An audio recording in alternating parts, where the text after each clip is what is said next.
L'enfant de Dieu doit dépouiller le moi. Il doit s'approprier la mort de Christ. C'est là la part qui lui incombe. Alors seulement l'action correspondante est possible et le Christ manifestera sa vie en lui, comme une source jaillissante. Alors seulement le disciple comprend les paroles de l'apôtre Paul. Christ vit en moi. Là où Christ peut ainsi manifester librement sa vie, il y a une croissance, une activité continue, un constant rafraîchissement et des fruits abondants. La vie est spontanée, sans heurts. Elle est naturelle. Il est donc extrêmement important de comprendre ce que signifie mourir avec Christ. Examinons-nous nous-mêmes pour nous assurer que nous n'essayons pas d'avoir part à sa vie avant que d'avoir partagé sa mort.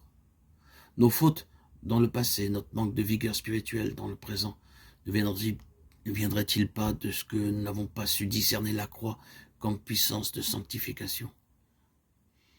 Peut-être avons-nous cru que sa mort s'appliquait à notre seule justification et que notre sanctification relevait de sa vie.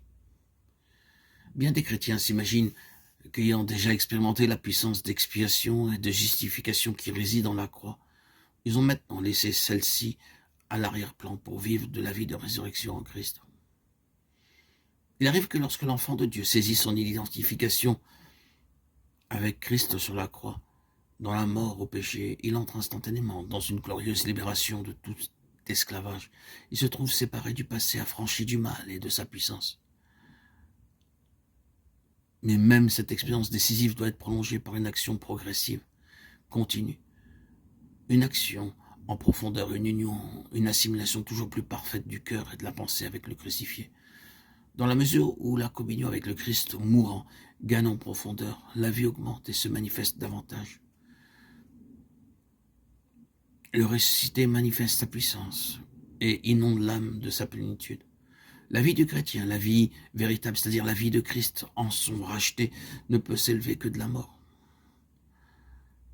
Le mot traduit avec exactitude réconcilié dans Romains 5:11 ne se trouve que là, dans le Nouveau Testament. Par contre, nous le trouvons fréquemment dans le Lévitique au sujet des sacrifices, où il est traduit de diverses manières. Ainsi, dans Lévitique 4:35, nous avons expiation, propitiation. Ces mots ne rendent pas exactement le sens de l'original qui signifie couvrir ou ce qui couvre.